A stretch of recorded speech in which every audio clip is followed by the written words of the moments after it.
விழுப்புரம் உட்பட 3 மாவட்டங்களுக்கு வானிலை ஆய்வு மையம் ரெட் அலர்ட்டை விடுத்திருக்கிறது. விழுப்புரம், கடலூர், கள்ளக்குறிச்சி மாவட்டங்களுக்கு வானிலை ஆய்வு மையம் ரெட் அலர்ட்டை விடுத்திருக்கிறது. ஏற்கனவே பெஞ்சல் புயல் காரணமாக விழுப்புரம் மாவட்டத்தில் பல இடங்கள் வெள்ளக்காடாக காட்சியளிக்கின்றன. பல இடங்களில் ஏரிகள் நிரம்பி ஊருக்குள் தண்ணீர் சென்றிருக்கிறது. பிரதான நெடுஞ்சாலைகள், சாலைகள் என பல இடங்களிலும் தண்ணீர் தேங்கியிருப்பதால் பொதுமக்கள் பெரிய துயரத்தில் இருக்கின்றனர். இந்நிலையில் விழுப்புரம், கடலூர், கள்ளக்குறிச்சி இந்த 3 மாவட்டங்களிலும் அதி கனமழைக்கான ரெட் அலர்ட்டை வானிலை ஆய்வு மையம் விடுத்திருக்கிறது. மேலும் 11 மாவட்டங்களுக்கு ஆரஞ்ச் அலர்ட்டையும் வானிலை ஆய்வு மையம் விடுத்திருக்கிறது. புதுச்சேரியில் ஒரு சில இடங்களில் அதி கனமழை பெய்யக்கூடும் எனவும் வானிலை ஆய்வு மையம் கூறியிருக்கிறது. விழுப்புரம் மாவட்டத்தில் ஏற்கனவே தொடர்ச்சியாக மழை பெய்து கொண்டிருக்கிறது. இந்நிலையில் அங்கு ரெட் அலர்ட்டுக்கான எச்சரிக்கையை வானிலை ஆய்வு மையம் விடுத்திருக்கிறது.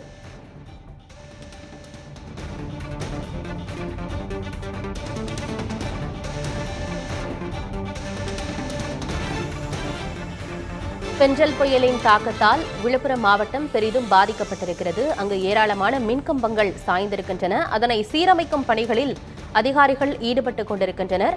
இதற்கிடையே விழுப்புரம், கடலூர், கள்ளக்குறிச்சி இந்த 3 மாவட்டங்களிலும் இன்று ரெட் அலர்ட்டை வானிலை ஆய்வு மையம் விடுத்திருக்கிறது.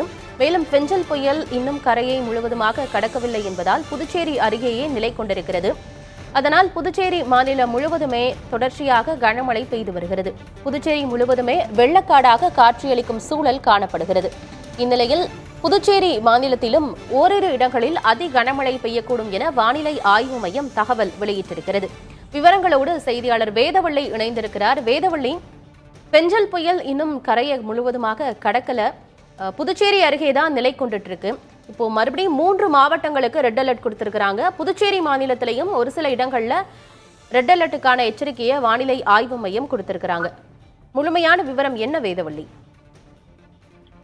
ஆனந்தி, செங்கல்பட்டுல நமக்கு மிக கனமழை பெய்ய வாய்ப்பு இருக்கு. காஞ்சிபுரம், திருவண்ணாமலை போன்ற மாவட்டங்கள்ல ஏற்கனவே கனமழை பெய்து வருவதாக நம்முடைய செய்தியாளர்களும் பதிவு செஞ்சிருக்கும் நிலையில தருமபுரி, சேலம், பெரம்பலூர், அரியலூர், தஞ்சை, திருவாரூர், மயிலாடுதுறை, நாகை போன்ற மாவட்டங்கள்ல மிக கனமழை பெய்ய வாய்ப்பு இருப்பதாக ஆரஞ்சு எச்சரிக்கை விடுத்திருக்காங்க.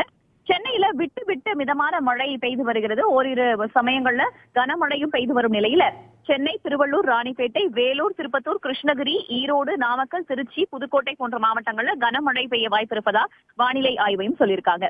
இன்னைக்கு மட்டும்தான் அதி கனமழைக்கான ரெட் அலர்ட்டும் மிக கனமழைக்கான ஆரஞ்சு அலர்ட்டும் விடுக்கப்பட்டிருக்கிறது. நாளைக்கு பார்த்தோம்னா ஒரு சில மாவட்டங்கள்ல மட்டும்தான் ஆரஞ்சு அலர்ட், நாளைக்கு ரெட் அலர்ட் எதுவும் கிடையாது.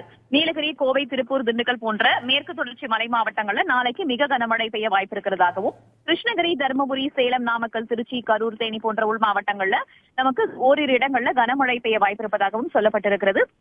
சென்னைக்கு நாளையிலிருந்து எந்த ஒரு எச்சரிக்கையும் விடுக்கப்படல, கனமழைக்கான எச்சரிக்கை கூட விடுக்கப்படல. நாளையிலிருந்து பரவலாக உள் மாவட்டங்கள்ல மழை பெய்ய வாய்ப்பிருப்பதாகவும் குறிப்பிடப்பட்டிருக்கிறது. அதிலும் குறிப்பாக வடக்கு உள் மாவட்டங்கள்ல 2-3 நாட்களுக்கு கனமழை தொடர்வதற்கான வாய்ப்பு இருப்பதாக சொல்லப்பட்டிருக்கிறது. 4ஆம் தேதியிலிருந்து நமக்கு பரவலாக மழை குறைந்துவிடும். 4ஆம் தேதியிலிருந்து 7ஆம் தேதி வரைக்கும் நமக்கு மிதமான மழை பெய்ய வாய்ப்பு இருப்பதாக தான் சொல்லப்பட்டிருக்கு.